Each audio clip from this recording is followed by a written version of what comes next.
కేంద్ర ప్రభుత్వం లోక్సభలో ప్రవేశపెట్టిన వీబీజీ రామ్జీ బిల్లును వ్యతిరేకిస్తూ పార్లమెంటు ప్రాంగణంలో విపక్షాలు నిరసన తెలిపాయి.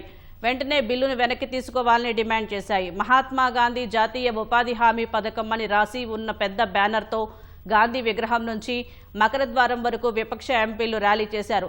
ఇందులో కాంగ్రెస్ అగ్రనాయకురాలు సోనియా గాంధీ, రాజ్యసభలో విపక్ష నేత మల్లికార్జున్ ఖర్గే, ఎంపీలు కేసీ వేణుగోపాల్, కనిమొళి, టీఆర్ బాలు, ఏ రాజా తదితరులు పాల్గొన్నారు. ఉపాధి హామీ పథకం నుంచి గాంధీ పేరును తొలగించడం ద్వారా కేంద్రం ప్రజాస్వామ్యాన్ని చంపేస్తోందని ఎంపీ కేసీ వేణుగోపాల్ అన్నారు. వీబీజీ రామ్జీ బిల్లును పార్లమెంటు స్థాయి సంఘానికి పంపాలని డిమాండ్ చేశారు.